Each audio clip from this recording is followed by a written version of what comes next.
Hi everyone, welcome to another AWS IAM tutorial. In today's episode, we are looking at really helpful tool inside AWS called IAM Policy Simulator.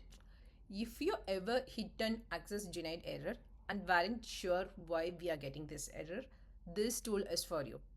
Let's say we are working at a company called Your Little Shop and there is a developer on our team.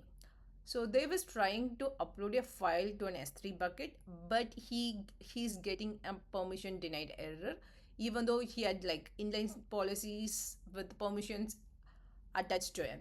Let's For this demo purpose, I have already created a S3 bucket with object on that one, and also I have already created an IAM user called Dev.dev, and I have attached an inline policies attached to him. What he was trying to do is he's trying to upload a file into this S3 bucket, but he's getting an permission denied error. So let's try to simulate Dev's access to figure out what's wrong with this credential and what's the permission he's lacking and why are we getting this error. So to go into that one, type IAM Policy Simulator, go to this link one, and you can see this is how we can access the IAM Policy Simulator. We will get a page like this. So main thing we have to look at over here is whenever we try to log in into this page, it will take directly to whatever the credentials we are working on over here. I have logged in as like Anita Anna 3, so it's the profile is Anita Anna 3, and the mode is whether we want to create an existing policies or new policies. We already have like a policies attached to the e-user there, so we are going to work it. So currently we are going to look at users, right? So you have to pick what you are currently working on. So I'm going to look at there. Let's create it, and with there I've already have like S3 policies. That's why I'm clicking over here. This is the first step. The second step is like what services are we looking for. Let's look at here. We are going to look at S3, right? So this is S3, and what are the permissions we are trying to look into this. That's the part of second step. So here what let's look at let's look at he has to look at the list of buckets. He wants to get objects, and then he wants to upload a file as well, right? So these are the permissions he can set. And also when you try to click at this policy, it will list you what are the permission this policy is as. Currently he has list bucket and then get object as well. So this is okay. For now, the basic has been set up and gone run the simulation. Uh, you can see even for the permissions, even for the services S3 with an action list bucket, he's getting access denied.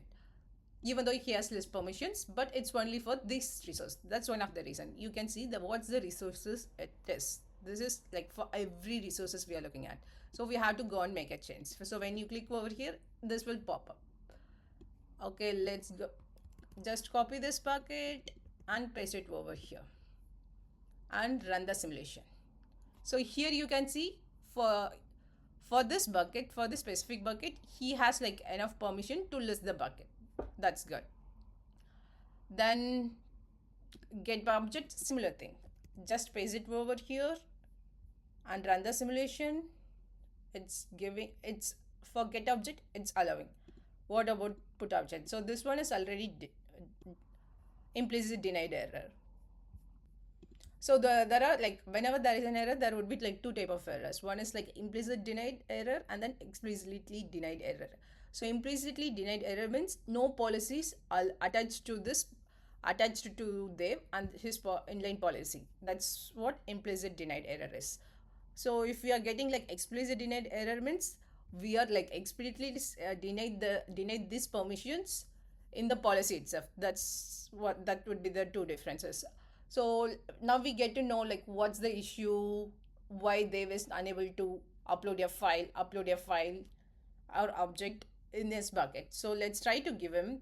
So this is like we can read and write mode over here. So this is like before uploading it over there. Let's try to give like right over here if this permission would be enough for him to go on like what go on before giving enough permission, this will show us like what are the permission we can add and what to avoid over here. This will give us like a preview. So I'm just trying to apply it over here. Okay, I'm implicitly making a mistake.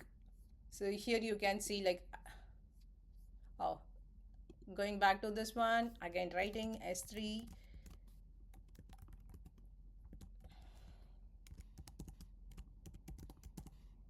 objects, explicitly writing, giving an error.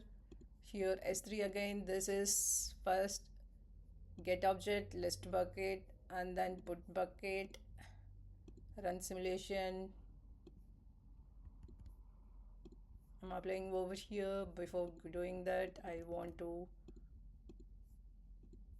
oh, this is giving him, okay, this is, okay. Now back to the format.